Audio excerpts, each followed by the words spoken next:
nutritionist and a yoga teacher and author of the Smoothie Book, and I'm here to talk to you every week about nutrition topics.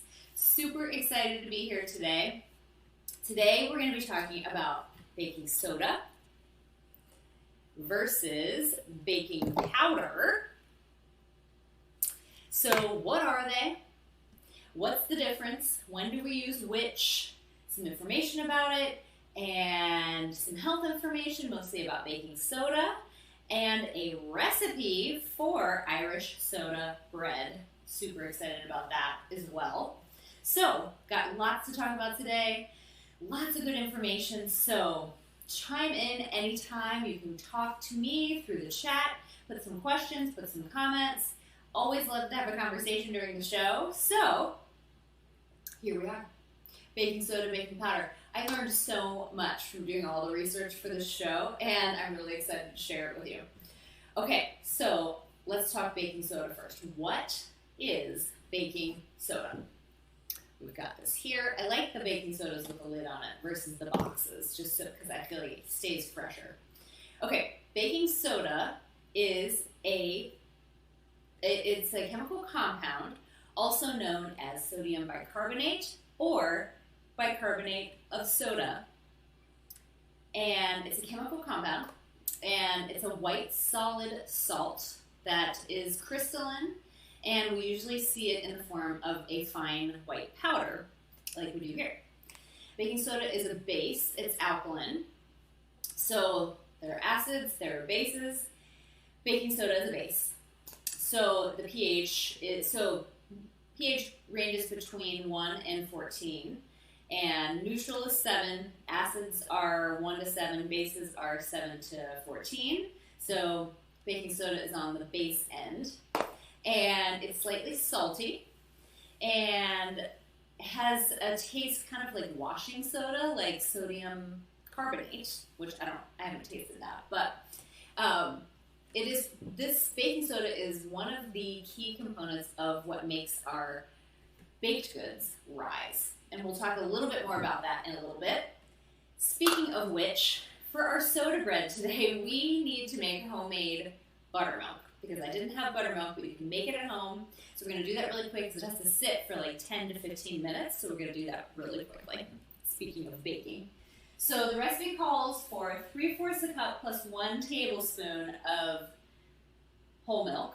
We're going to add a tablespoon of white vinegar and just let it sit for 10 to 15 minutes while we discuss. So I've already got the milk measured, and now make sure it's a tablespoon. Yeah. So we're going to add a tablespoon of white vinegar. I just happened to buy this because I wanted to clean some things with it. So also we can make buttermilk with it. All right. So that's just going to sit. Let's see. Let's see, whole milk. Okay, so we just let that stand. I'm going to give it a stir. Well, no, we'll just let that stand. Okay, so buttermilk is reacting right now. We're making buttermilk. Okay, so in baking, the baking soda, which is a base, reacts with an acid such as lemon juice, buttermilk. I learned about all the other acids too. Yogurt, cream of tartar, applesauce, molasses, honey, or vinegar. So baking soda reacts with one of those acids, and it has a chemical reaction. It produces bubbles, which therefore help make the batter rise. So if you think about back in science class, we mixed baking soda with vinegar in the volcano, made it erupt. It's basically the same thing that's happening in our baked goods. Pretty cool. Also, it's very important in baking. That's why we always have to follow all of the exact measurements in baking. You want to have the exact amount of baking soda for the exact amount of acid, so that it can have that reaction. And if you have extra baking soda left over, you might get kind of a soapy flavor in your baked good. So just be sure to follow your recipe properly. I do have a little anecdote. I make waffles a lot for our family, and I put too much baking powder in a recipe once, which also, we'll talk about this in a little bit, but it also has baking soda in it. And I remember later in the day, I was so thirsty, and I realized, oh, I did not measure that right. I put too much, and because baking soda has a lot of sodium in it. So we consumed extra salt that day, and we were extra thirsty. So it's important to remember to follow the recipe properly so that everything matches. Okay, so basically, quick breads are breads made with baking soda or baking powder instead of yeast, because the reaction happens so quickly while it's baking that's why it's called a quick bread. You don't have to wait for yeast to ferment and all that stuff. So quick bread. So today our bread is going to be a quick bread because we're using baking powder and buttermilk. Okay, so I got a lot of information from Sally's Baking Addiction, which is a great website about baking. She said she usually uses about 1/4 teaspoon of baking soda for every cup of flour she uses in a recipe. So she does a lot of recipe developing. That's her formula. Okay, and also a little piece of information I thought was pretty cool. You know those black snakes that you have around 4th of July, and you light them and then they grow? Well, basically, they're made with baking soda. So it has some sort of chemical reaction in it. I thought that was pretty cool. Okay, baking powder. What is baking powder? This is interesting. I learned a lot. Baking powder is a mixture of baking soda, cream of tartar, which is a dry acid, and cornstarch. That is what this is made out of. So that's pretty cool. It's about 30% of it is baking soda. I did not know that. So baking powder, we're going to talk about this in a little bit. It's usually called double acting. This one is called double acting, which means that there are 2 phases of it acting. So when you add liquid to baking powder, it activates the cream of tartar, which is an acid. So that starts the first chemical reaction, and then once the batter is mixed, you put it in the oven. The heat is phase 2 of the chemical reaction of it rising. So that's why typically we use double acting almost always. When you buy it from the store, it's going to be double acting. So I thought that was pretty cool. And that is basically why a lot of times when you're using baking powder for a recipe, for a batter, you have to put it in the oven right away. You don't want to let it sit because it's already starting to bubble. Okay, so on Sally's Baking Addiction, she says she usually uses about 1 teaspoon of baking powder per cup of flour. So you use more baking powder than you do for baking soda in your flours. So yeah, baking powder is kind of the complete package. It has the baking soda, the base. It has cream of tartar, the acid. Has cornstarch. And so all you need is right there. We'll talk a little bit more about sometimes when you have both in it, though. Baking powder and baking soda in the recipe. So quick. There are a couple of different kinds, or several different kinds of baking powders. There is the fast acting, which reacts at room temperature. And basically, the cream of tartar in the recipe is in the baking powder, it's just going to react right away. You can make your own baking powder. I thought this was really cool. For a teaspoon of baking powder, you mix 1/2 teaspoon of cream of tartar, 1/4 teaspoon of baking soda, and 1/4 teaspoon of cornstarch. So if you have a recipe that calls for that, but that calls for baking powder, and you're like, oh shoot, I didn't have baking powder, and you have those other ingredients, you can make your own. So then there's slow acting baking powder, and the acid doesn't dissolve until it's in the oven. So this is less common for us to find. Usually like commercial bakers or restaurants use the fast acting or the slow acting.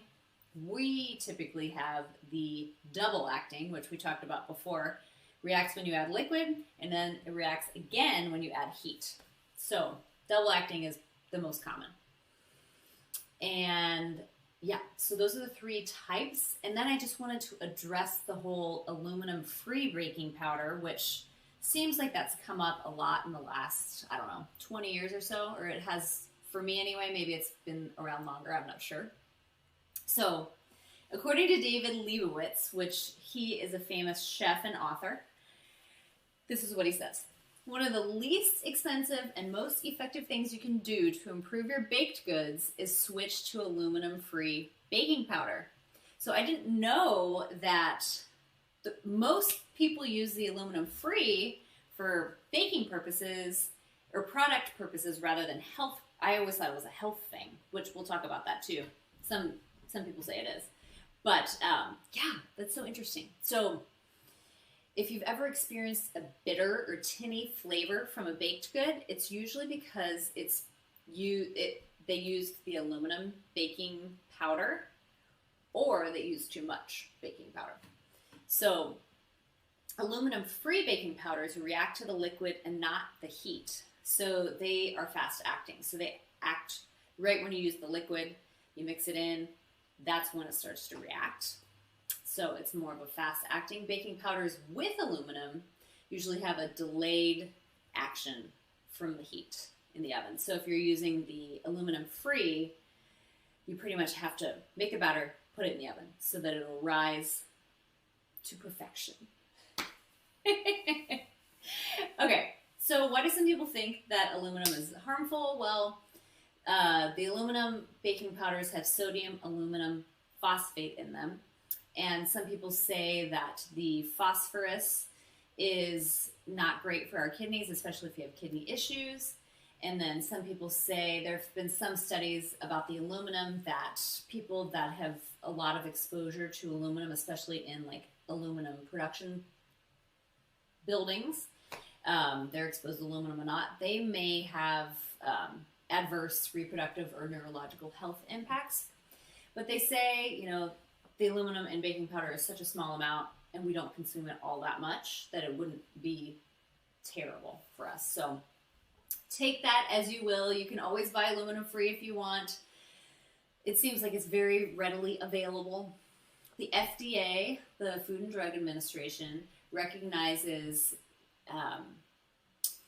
the baking powder with aluminum as a GRAS ingredient, which is generally recognized as safe. So it is safe because we consume it in small quantities. Also, the European version of the FDA, the European Food Safety Authority, EFSA, also regards it as safe because we don't eat a lot of it. So that's the information.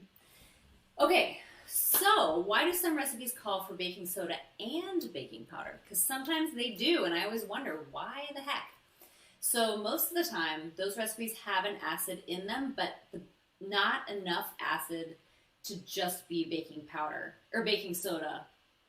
There isn't enough acid for the baking soda and the acid to react, so you have to add a little bit of baking powder to it because that has the acid as well. So that's kind of the scientific reason. And then also, according to finecooking.com, another reason is that it affects the flavor and browning in different ways if you have both. So they gave the example of buttermilk pancakes. They said that buttermilk is used partly because of that nice tangy flavor, but also you have to add the baking powder because it's not quite enough. The buttermilk doesn't have quite enough of the acid, so you want to maintain that flavor and have the acid, so you do the baking soda and the baking powder for that tangy flavor, and also for the leavening purposes. And then baking soda, I did not know this, creates an alkaline environment, which we did know that, but that also helps with browning. So you want the baking soda as well to help browning. If you didn't have it in there, the pancakes would not get as brown. So there's flavor and there are scientific reasons for this. And I found out you can test your baking powder and your baking soda to see if it's still effective. So to test baking powder, put 3 tablespoons of warm water in a bowl, add half a teaspoon of your baking powder, stir it, and it should fizz. Baking soda, you pour 3 tablespoons of vinegar, the white distilled vinegar, in a bowl, and add a half a teaspoon of baking soda, and it should bubble. So you can always test it. There are expiration dates on there too, but you can just always test, see if it is still effective.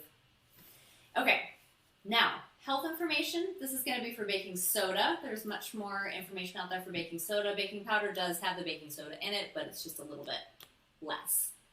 So, I'm going to give you 7 health benefits of baking soda. There's so many more other uses for baking soda, like cleaning and things like that, but I'm just going to talk about things that affect us, our health. So, baking soda can be used as a mouthwash. Some say because of the antibacterial and antimicrobial components of baking soda that it could help freshen our breath. I saw a recipe said combine half a teaspoon of baking soda with a half a glass of warm water, stir, and swish. I like that. It's easy. There's also studies that have found that baking soda may be an anti-inflammatory when consumed as a drink. That's interesting. Baking soda may also help treat heartburn by neutralizing stomach acid. That's a little bit of a controversy because they say not all heartburn is caused by excess stomach acid. So if that's the case for you, it might not help. But also consuming baking soda at these quantities, which they say like a teaspoon of baking soda with a cup of cold water, which is a lot of sodium. 1 teaspoon of baking soda has about 1,300 milligrams of sodium, so I would say probably this is not something to be doing all the time. But, so, just piece of information on the side. Baking soda may also help with canker sores, which that's also great news. So probably make the same recipe, add about a half teaspoon of baking soda in a glass of warm water, swish. It may help relieve the pains of canker sores, which can be super painful. Baking soda may also help athletes perform better. I thought this was so interesting. So basically, when you're doing very strenuous exercise, you know that lactic acid feeling that you get that makes your muscles hurt, makes them fatigue. Well, they say that baking soda, because it's a base, can help buffer that feeling and make it so that athletes are not getting that muscle pain quite as quickly or quite as bad. So there's a lot of research out there about baking soda and athletic performance. Pretty interesting. Okay, baking soda may also help our teeth. So there were some studies that found that toothpaste that had baking soda in it was way more effective in cleaning and whitening teeth than toothpaste without it. And they say maybe because of, the reaction of the baking soda in your mouth, and also because of the abrasiveness or the grittiness of it too can help just clean your teeth better. Pretty cool. Baking soda may also help skin issues like itchy skin and sunburn. Making a bath with baking soda, like 1 to 2 cups of baking soda in your bath, can help relieve sunburn or itchy skin. Just make sure whatever part of your body that has that is submerged in the water. So pretty nice, simple, easy thing that you can do. So how do we store our baking soda, baking powder? Keep the lid on, keep it in a cool, dry place, especially the baking powder. They say to not put that in the refrigerator for sure because you don't want any condensation and any sort of moisture to get into the baking powder because it's the liquid that activates the cream of tartar in it and makes it bubble. So definitely want to keep that in a cool, dry area. Baking soda as well. I know some people keep baking soda in the refrigerator for freshness. That's a whole other thing. But if you're going to be using it for cooking, keep it in a cool, dry place. Okay. That is the information that I have. Let's make some soda bread. So I put the link to the recipe in the chat, and hopefully you can see it. I'm just going to add it again. Sometimes if I add it before the show starts, I think maybe you can't see it, but I've added it again. It's on relish.com. It's called Irish Soda Bread, and the person that wrote the recipe, her blog is called An Italian in My Kitchen. So check it out. Super easy recipe too. There are only 1, 2, 3, 4, 5 ingredients. I love that when there aren't a lot. Okay, so let's check our buttermilk. I'm gonna give it a little stir. Oh yeah, I think it did the job. It got a little bit curdled in there, which is what we're looking for. Okay, so I've preheated the oven to 375. And during the show, we're gonna make the dough. We're gonna make the dough, put it in the oven.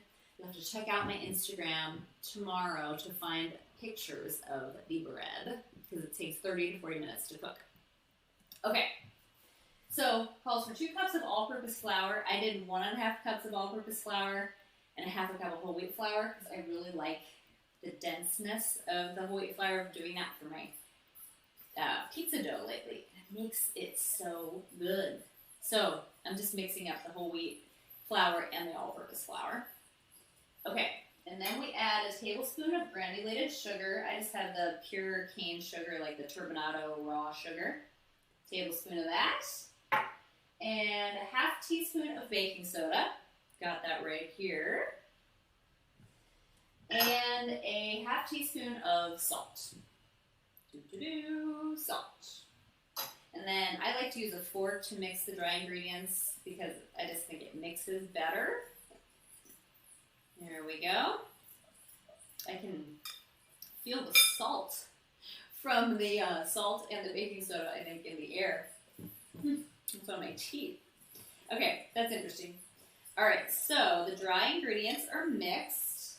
Now, add the buttermilk and mix together with a fork until almost combined. All right, so we've got our homemade buttermilk, whole milk with vinegar. There we go. But using regular buttermilk is just as good, if not better. But this is a nice option, especially if you don't typically buy buttermilk. Okay. Whoops. All right, so I'm mixing. This is looking good. And, okay, so we're mixing until it's almost combined. So that's looking pretty good. All right. Almost combined. I'm going to start using a spoon too because I want to be able to get all that flour from the bottom of the bowl. Okay. Use the spoon. Get the flour from the bottom of the bowl. Yeah, there we go. And then we're going to turn this onto a lightly floured cutting board, which I have all prepared already. There's flour on it, and I always put a little bit of extra flour in the corner in case I'm going to need it. Okay, so we're going to turn this onto the floured cutting board. Very exciting. And it says to knead for 30 seconds. So I'm just going to be sure to check the clock. And so it says just 30 seconds. We don't want to over knead it. Okay. There we go. I'm just picking up some of the stray pieces of flour and dough on the cutting board. I love making dough.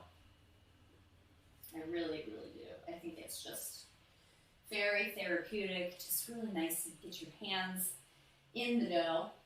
Okay, so that's about 30 seconds. Form into an oval loaf. Okay, so like a little football, I guess. All right, oval loaf. Okay, and then we're gonna make a deep crisscross with a serrated knife. I'm gonna wipe my hands off a little bit here. Okay. Got our serrated knife. I'm going to do a big crisscross. This will make a nice crusty bread. Okay. And put it on, and then put it on an oiled baking sheet. I like to use parchment paper just to kind of save the baking sheet. So I'm putting a little bit of olive oil on the parchment paper. Just because. Okay, there we go. And I guess I'll wipe my hand as well. Okay, putting the bread on the baking sheet. Look at that. Very exciting. All right. And then we're going to put it in the oven for just 30 to 40 start at 30. I'm always conservative on that. I hate to overcook things.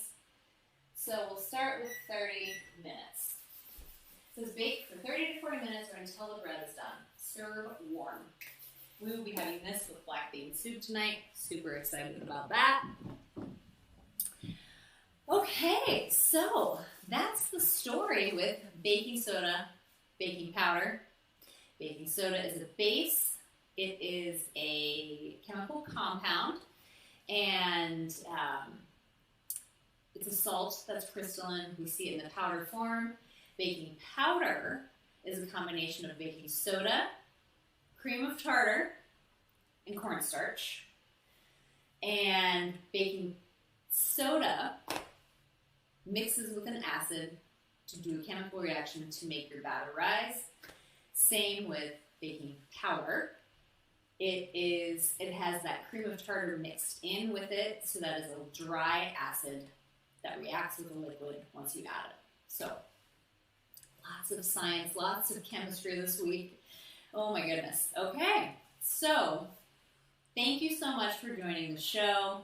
Super interesting to learn all about baking soda, baking powder, what the difference is, which there is a big difference, and aluminum versus non-aluminum baking powder. You choose whatever you want to use. All right, well, thank you so much. Check out my Instagram. I'm actually going to put my Instagram on here as well. It's at Alli Shercliffe. There we go. So you can see pictures of the bread, which is going to be super, super good. Check it out. Try this recipe at home as well. Super easy, only 5 ingredients that you probably have on hand. If you don't have buttermilk, you can make your own. Whole milk with some vinegar. Let it sit. Then you've got buttermilk. Okay, thank you all so much for being here today. Always great having you. I'll see you again next time. Have a great rest of your day.